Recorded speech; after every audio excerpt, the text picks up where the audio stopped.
ഈ കേരളത്തിലെ സംസ്ഥാന കമ്മിറ്റി തയ്യാറാക്കിയ റിപ്പോർട്ടിൽ നിന്ന് വ്യത്യസ്തമായി കേന്ദ്ര കമ്മിറ്റി ചില വീക്ഷണങ്ങൾ നടത്തി വിമർശനങ്ങൾ നടത്തി എന്ന വാർത്തകൾ വരുന്നുണ്ട്. അത് മാഷ് നേരത്തെ നിഷേധിക്കുകയും ചെയ്തു. പക്ഷേ CC കമ്മ്യൂണിക്കേഷനിലൊരു കാര്യം, അടി മുതൽ മുടി വരെ കേരളത്തിലെ പാർട്ടിയിലെ നേതാക്കൾക്ക് അഹന്ത, ധാർഷ്ട്യം തുടങ്ങിയ കാര്യങ്ങളുണ്ട്. അത് പാർട്ടിയെ ജനങ്ങളിൽ നിന്ന് അകറ്റിയെന്നാണ്. അപ്പോൾ ഈ അഹന്ത, ധാർഷ്ട്യം ഒരു പ്രവണതയായി മാറിയിരിക്കുന്നു. ഞങ്ങൾ കണ്ടതിൻ്റെ അപ്പുറത്തൊന്നും തന്നെ സെൻട്രൽ കമ്മിറ്റി പ്രത്യേകമായിട്ട് കേരളത്തെപ്പറ്റി പറഞ്ഞിട്ടില്ല. കേരളത്തിൻ്റെ റിവ്യൂ തയ്യാറാക്കിയത് ജനറൽ സെക്രട്ടറി സീതാറാം യെച്ചൂരിയും പ്രകാശ് കാരാട്ടും ഇവിടെയുള്ള PP മെമ്പർമാരും സംസ്ഥാന കമ്മിറ്റി മെമ്പർമാരും എല്ലാം ചേർന്ന് 5 ദിവസം നടത്തിയ ഒരു പ്രക്രിയയിലൂടെയാണ്. ആ കണ്ടെത്തിയ കാര്യങ്ങൾ തന്നെയാണ് കേരളത്തെ സംബന്ധിച്ചിടത്തോളം പരാമർശിക്കുന്ന ഭാഗത്ത് പാർട്ടി സെൻട്രൽ കമ്മിറ്റി കൃത്യമായിട്ട് എഴുതി വച്ചിട്ടുള്ളത്. അതിവിടെ എന്തൊക്കെയാണോ ഞങ്ങൾ അംഗീകരിച്ചത് ഉൾപ്പെടെ ചേർത്ത് സെൻട്രൽ കമ്മിറ്റിയുടെ റിപ്പോർട്ടിൻ്റെ അകത്ത് ഒന്നൊന്ന് മാത്രമേ ഉള്ളൂ. ഒരു കാര്യവും ഏതെങ്കിലും രീതിയിൽ ഇടതുപക്ഷ ജനാധിപത്യ മുന്നണിക്കോ അല്ലെങ്കിൽ കേരളത്തിലെ CPM-നോ എതിരായിട്ടുള്ള ഒരു പരാമർശവും ഭാഗവും അതിൻ്റെ അകത്ത് മാറിയില്ല. ഞങ്ങൾ കണ്ടതാണ്. ഞങ്ങൾ ഈ അഹന്തയും അതുപോലെ തന്നെ ഈ പ്രശ്നങ്ങളൊക്കെ ഞങ്ങൾ കണ്ടത് തന്നെയാണ്. അഹന്ത, ധാർഷ്ട്യം തുടങ്ങിയ കാര്യങ്ങൾ സംസ്ഥാന നേതൃത്വം വിലയിരുത്തിയത് തന്നെയാണ് എന്നാണോ മാഷ്? ഞങ്ങൾ ചൂണ്ടിക്കാണിച്ച കാര്യങ്ങളൊക്കെയാണ്. ഇതൊക്കെ തിരുത്തേണ്ടതാണെന്നാണ്. തിരുത്തേണ്ടത് എന്തൊക്കെയുണ്ടോ അത് പാർട്ടി മെമ്പർ മുതൽ പാർട്ടി അഖിലേന്ത്യാ നേതൃത്വം ഉൾപ്പെടെ എല്ലാവരും തിരുത്തുക എന്നുള്ളതാണ് ഞങ്ങൾ പൊതുവേ കണ്ടിട്ടുള്ളത്.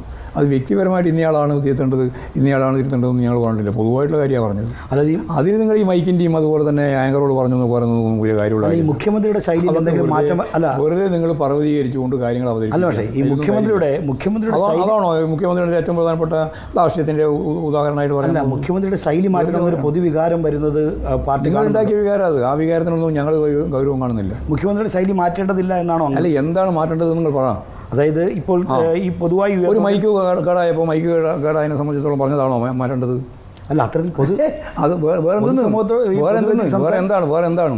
അതായത് മറ്റേ ഒന്നും പറയാനില്ല. വെറുതെ ആവശ്യമില്ലാത്ത രീതിയിൽ നിങ്ങൾ ചർച്ച ചെയ്യാണ്. ഒരു കാര്യമില്ലാതെ ഒരു ഗൗരവമില്ലാത്ത പ്രശ്നമാണ് നിങ്ങൾ പർവ്വതീകരിക്കുന്നത്. അത് നിങ്ങൾക്ക് കനുകൂല സിദ്ധാന്തത്തെ അടിസ്ഥാനപ്പെടുത്തിയിട്ട് വ്യക്തിഹത്യയാണ് നിങ്ങൾ ഉദ്ദേശിക്കുന്നത്, മാധ്യമങ്ങളും ബൂർഷ്വാ രാഷ്ട്രീയ പാർട്ടികളും. അതാണ് കേരളത്തിൽ നടന്നുകൊണ്ടിരിക്കുന്നത്. ഈ വ്യക്തി ഹത്യ നടത്താൻ വേണ്ടിയിട്ട് അത് ഒരു രാഷ്ട്രീയ മുദ്രാവാക്യമായിട്ട് നിങ്ങൾ എടുത്തിരിക്കുകയാണ്. അതാണ് പ്രതിപക്ഷ നേതാവും സുധാകരനും കരുവോലു സിദ്ധാന്തത്തിൻ്റെ ഭാഗമായിട്ട് അവരുടെ ഈ ബോഡി ലാംഗ്വേജ് തന്നെ മാറിയിരിക്കുകയാണല്ലോ. ഇപ്പോൾ എന്തിനും ചീത്ത പറയുക, ആരെപ്പറ്റിയും പറയുക, അങ്ങനെയുള്ള ഒരു അവസ്ഥയാണ്. ഒരു ഗൗരവമില്ലാത്ത അവസ്ഥ. ഇപ്പം നവകേരള സദസ്സുമായി ബന്ധപ്പെട്ട് അങ്ങയുടെ മണ്ഡലത്തിനടുത്ത് മാടായിൽ വെച്ചാണല്ലോ ആദ്യം ഈ ആക്രമണം ഉണ്ടാകുന്നത്. ആ ആക്രമണത്തെ ഒരു രക്ഷാപ്രവർത്തനമെന്ന് മുഖ്യമന്ത്രി പറയാൻ പാടുണ്ടോ? എങ്ങനെയാണ് ആക്രമണം ഉണ്ടായത്? നവകേരള ബസ്സിന് ഒരു കരികൂടി കാണിച്ചതല്ലേ? അങ്ങനെയാണോ പ്രശ്നം ഉണ്ടായത്? ബസ്സിൻ്റെ മുമ്പിലേക്ക് ചാടുകയല്ലേ, ചാരി അവരെ രക്ഷപ്പെടുത്തുകയല്ലേ, അതല്ലേ രക്ഷാപ്രവർത്തനം? അത് മനസ്സിലായില്ലേ? ബസ്സിൻ്റെ മുമ്പിലേക്ക് ചാടുന്നു, ചാടിയവരെന്താ ചെയ്യണ്ടേ? രക്ഷിച്ച് ബസ്സിന് വീഴാതെ കൊണ്ടുപോകണ്ടേ? ആ രക്ഷാപ്രവർത്തനം ചുമതല ഡിവൈഎഫ്ഐക്കാരെ ഒരാളെ ഏൽപ്പിച്ചില്ല. അപ്പോൾ ഡിവൈഎഫ്ഐക്കാർ അവിടെ നടന്ന കാര്യമാണ്. അല്ല, അപ്പോൾ ഈ രക്ഷാപ്രവർത്തനം എന്ന നിലപാടിൽ ഒരു മാറ്റവുമില്ല. രക്ഷാപ്രവർത്തനത്തെ സംബന്ധിച്ചിടത്തോളമാണ് അസംബ്ലിയിൽ ഇപ്പോഴും പറഞ്ഞത്. ആ രക്ഷാപ്രവർത്തനത്തിന് ആവശ്യം തന്നെയാണ്. ഇനി അതിൻ്റെ ഭാഗമായിട്ട് വിവാദം ഉണ്ടാക്കേണ്ട ഒരു കാര്യമില്ല. അതായത് ബസ്സിൻ്റെ മുമ്പിൽ ചാടി ആത്മഹത്യാ സ്ക്വാഡ് പോലെ പ്രവർത്തിക്കുന്ന ഒരു സ്ക്വാഡിനെ എന്താ ചെയ്യുക? പിടിച്ചു മാറ്റിയല്ലേ? പിടിച്ചു മാറ്റി. ഈ മുഖ്യമന്ത്രിയുടെ വാഹനം കടന്നുപോയി കഴിഞ്ഞ് മുഖ്യമന്ത്രിയുടെ ഗൺമാൻ അടക്കമുള്ള ആളുകൾ അത് വേറെ സ്ഥലത്തുണ്ടായത്. അപ്പോൾ അത്തരം പ്രവർത്തനങ്ങളെ അതിനെയും രക്ഷാപ്രവർത്തനമായിട്ടാണ് പിന്നീട് ന്യായീകരിച്ചത്. അല്ല, രക്ഷാപ്രവർത്തനം അത് സംബന്ധിച്ച് വ്യക്തമായിട്ട് ചൂണ്ടിക്കാണിച്ചിട്ടുണ്ട്.